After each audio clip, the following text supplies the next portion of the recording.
Bonjour, Chantal Métayer, éducatrice canine. Le sujet abordé dans la vidéo est l'apprentissage de la propreté. En général, c'est l'apprentissage de la propreté qui préoccupe le plus les nouveaux propriétaires de chiots. Donc, je vous offre quelques conseils afin d'enseigner à votre chien à faire ses besoins à l'extérieur. C'est votre responsabilité d'amener votre chiot à l'extérieur plusieurs fois par jour. En général, un chiot peut se retenir 1 heure plus son âge en mois. Par exemple, un chiot de 2 mois pourrait se retenir 3 heures. Il y a des moments propices dans la journée où vous devriez apporter votre chiot à l'extérieur. Au réveil, et si vous croyez qu'au réveil le matin, il n'est pas capable de se retenir, donc je vous suggère de l'apporter dans vos bras.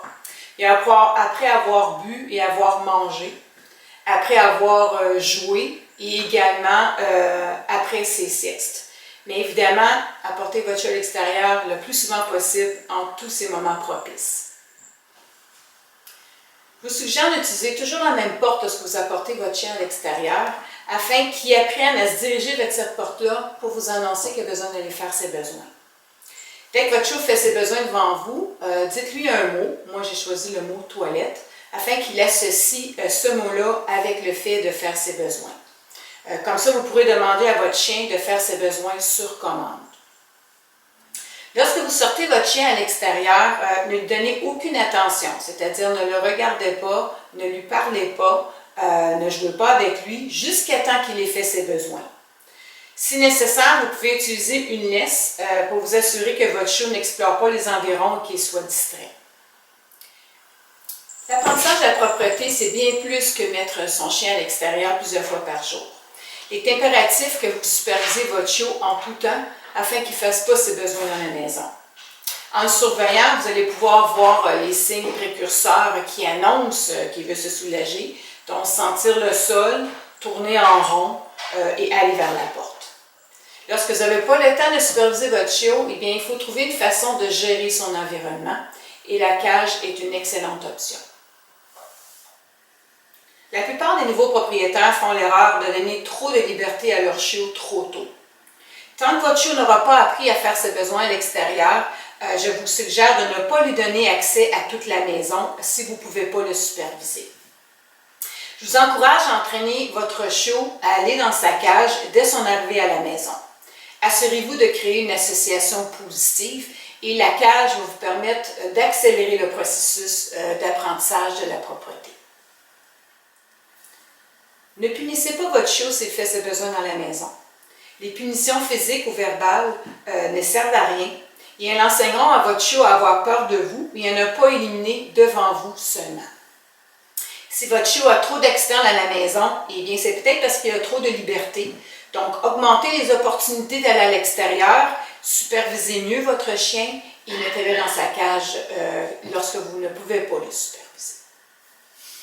Il y a plusieurs cages sur le marché, mais celle que je préfère, c'est la Live Stages. Elle est munie d'un séparateur qui nous permet d'augmenter la superficie de la cage au fur et à mesure que le chiot grandit.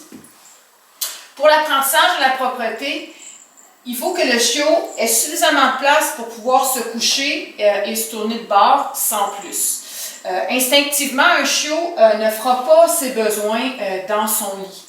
Donc, si vous y laissez trop d'espace, si vous enlevez le séparateur, bien, le chien va se coucher dans un coin, il va faire ses besoins dans l'autre.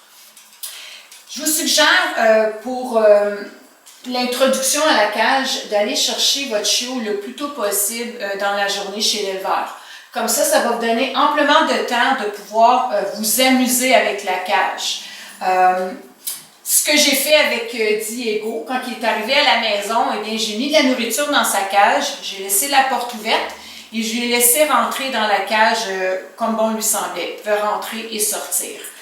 J'ai également mis un cône avec de la conserve pour chien qui est un peu plus intéressante que de la mousse sèche. Et j'ai mis également un os avec un petit peu de beurre de pinot. Donc, en arrivant à la maison, tout de suite, c'est intéressant de rentrer dans la cage. Évidemment, c'est un chiot. On ne peut pas le laisser, on ne peut pas lui donner accès à toute la maison au complet. Donc, il y a eu des moments où il a fallu que je ferme la porte. Si vous fermez la porte et que votre chien commence à pleurer, eh bien, il ne faut pas que vous ouvrez la porte. Parce que votre chien va associer « je pleure et je sors de ma cage ». Donc, si vous avez passé assez de temps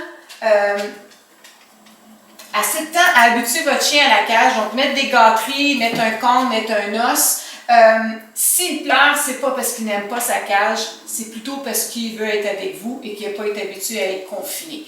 Donc, n'ouvrez pas la porte, c'est vraiment important si votre chien pleure dans sa cage, parce que sinon, il va apprendre « je pleure, je sors de la cage ».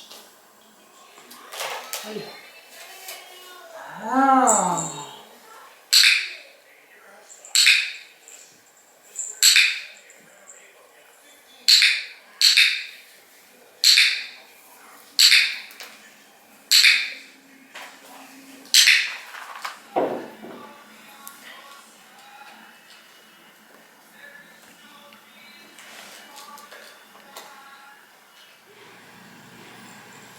On passe du temps dans la cage.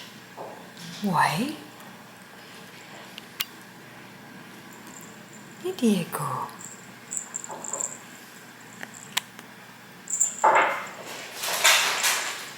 On cherche le meilleur coin. Ce coin-là, il est meilleur. Hein?